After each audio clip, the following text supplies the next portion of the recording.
Hello there, I'm Charles and welcome to the first day of my vlog. Vlogging is something that I've been wanting to do for a while. I've had a couple of goes at it, but as with most of us, generally don't like how I look on the camera, and I think we're all our own biggest critics. But anyway, let's see what we can cover today, and let's see what the underlying message is. So I'm currently walking in Battersea Park, which is just across the river from me. This is a beautiful park, and unfortunately I just don't get round to using it enough. It's a very good place to come to think and to just kind of reflect on things, rather than just spending our time at a desk and in front of a computer, looking at well, how what we've got to deal with, what kind of things we've got to book, preparing presentations, and generally coordinating things. Coming out to the park is a good place to clear your mind. So I thought that clearing my mind and doing my first vlog might coincide quite well. It's quite sunny, so while that's not a bad thing, this is all going to be a learning experience for me. It obviously, as I move around in the light, it obviously changes how I look on the camera. So obviously I need to be facing towards the sun where possible, or in the shade, which I'm just about to walk through. So let's start with kit, because I love toys, I love equipment, I love electronics, and I love gadgets. So I have got a Joby tripod here. I have got this bracket to attach to my phone, which I shall take it off in a moment. I'm going to pause it in order to do so, because last time I tried this I ended up pushing the on-off button and nearly dropping my phone and resetting it at the same time, so that wasn't ideal. The good thing about having a tripod or having some kind of a device to hold it with is that you're not holding it with your hand, so you can hold it that little bit further away and get a slightly better context. The other thing is obviously you don't have your arm underneath it that you can see, and also I can hold it high enough without all of the blood leaving my arm, which is very good. Anyway, let me pause it, take off the tripod, show you that, introduce you to all the gadgets. Okay then, so here's the tripod. If we look at the length of it, it's probably about 6 inches long, and then it's got this little gizmo that the phone clips into. I've also got another one which I use with my bicycle, which is called a quad lock. That has a tripod stand that holds it very securely, and it's just a much tidier setup. I don't actually have that today because I lent it to my wife, because she is off creating a video which she's going to send to the IMN in Switzerland, where she's doing a talk in a couple of weeks' time. So as you can see right now, I'm holding it, well, I am right now holding it with my hand. You can see that I have my arm up here so I can hold it at the right level, and also it's a little bit more bumpy, and generally I'm holding it a little bit more closely. Let me just pause it and return it to the tripod, and you'll see that with it being that little bit further away, it just looks slightly better. And I'm back. So as you can see, that's a bit further away. That feels a little bit lighter, a lot more comfortable on the hand. So I also have a lapel microphone which works quite well with this. It means that it's taking the sound straight off of the microphone. Don't have all the surrounding sound around me, so that's all good. What else do I have in terms of toys for this? I do have a little clip-on light for this, which is probably more for use indoors. I don't think it would make any difference whatsoever on a day like today.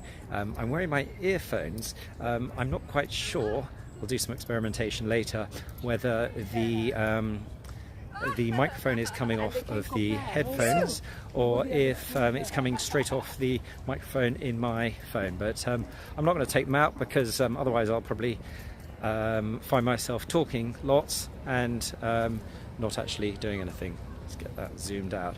Right, what else? The sunglasses. Now, I know it's very rude of me to wear sunglasses, but I have two excuses, or two reasons.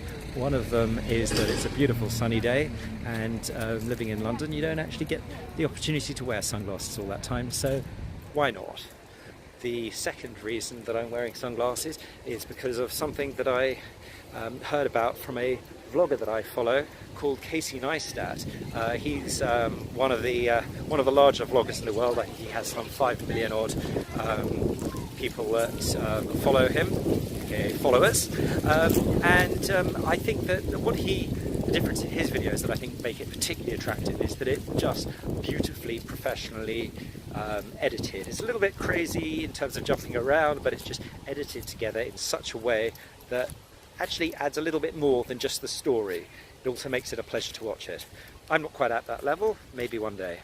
So, Casey Neistat actually wears sunglasses all the time. It's one of his trademarks, and the reason why he actually wears them is because the camera is in one place and the screen is in another place. If you have a screen in front of you, you look at it. So if I take off my sunglasses now, when I'm not being dazzled by the sun, let me head this way, you will see that I'm looking this way. I need to be looking that way, and it's almost impossible to do, or at least if I do it, it's a total waste of time in me having a camera there. So by putting sunglasses on, you think that I'm looking at you. So manipulative, but strategic and intentional. So I'm now approaching the river here, which is the River Thames, and in the background, which I shall show you in a minute, in fact here we have, that's the Chelsea Bridge, and just back on ourselves slightly is the Battersea Power Station, which is being massively redeveloped. There's a US embassy being built there, and the infrastructure around there is enormous, loads and loads of apartments, so you see a lot of cranes over there. In the other direction, and I'm just going to get past a bunch of people, there is another bridge which is one of my favourite bridges, and it is called the Albert Bridge. Let's see if we can zoom in on it. Yes, and I live just over the river by the Albert Bridge there. Let's get it zoomed back out again. There we go. I've also just noted that I haven't put my phone on airplane mode, so there was just a chime that came in there for an email. I note to self to put that into some kind of airplane mode next time I do one of these videos. So anyway, what am I going to talk about today? The thing that I wanted to speak about was why. There's obviously a big thing about the question why. What is your why? What is the reason behind everything you do? I suppose it's considered to be adding depth to what you do. Simon Sinek did some fantastic TED Talks on it, and wrote all sorts of books. Very inspirational, very, very interesting. But I would like to look at a slightly different perspective. I would like to look at why not. People spend too much time focusing and almost suffocating themselves by trying to work out what their why is. Certainly I could be a victim of that, could be meaning am. However, why not look at the why not?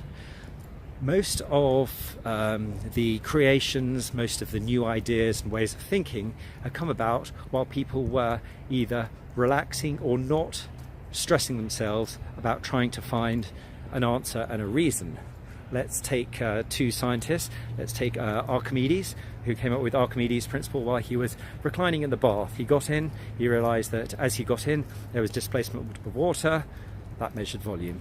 Similarly, if we look at gravity and Einstein, Einstein was known for having been sitting reclining on a bench and pondering his thoughts and eating his lunch when an apple fell out of the tree, and therein came the concept of gravity. Two very nice stories, but true or not, I think that they send quite an interesting message on the thoughts of it.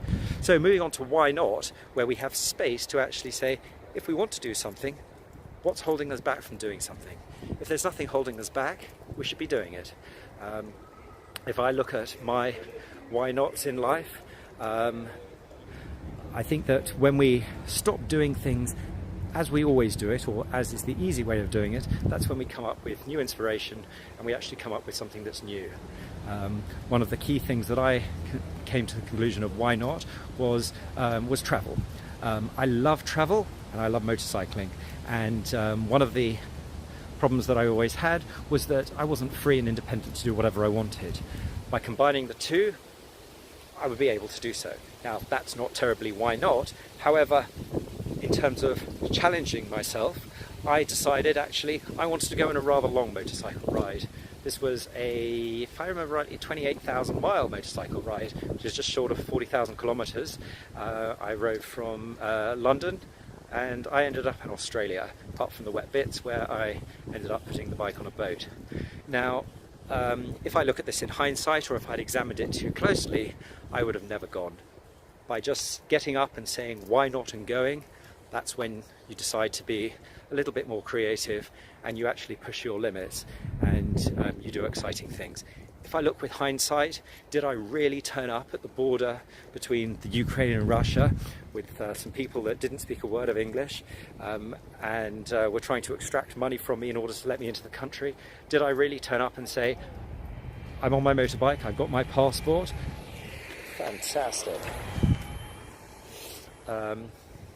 Don't know if that worked actually. That was somebody on an electric skateboard zooming along. Looked like a great thing to do, great way to get away from it. Anyway, back to motorcycles. So did I really turn up at the border between Ukraine and Russia and say, I'm on my motorcycle, I've got a full tank of petrol, I'm going for a ride, I've got a visa, here's my passport, let me in? Looking back on it, did I really do that? Did I just turn up and say, let me in? I wouldn't have done that, I don't think. But why not? That enabled me to do it. Anyway, excuse that brief cutout there. It seems that I have a 10 or so minute limit on videos. I think I got a minute or two's grace there, and then it cuts out rather abruptly. So sorry about that. Anyway, that probably prompts me that I should cut today short. Thank you for listening. I shall try and be more imaginative and have some more substance to my message tomorrow. Take care. Bye.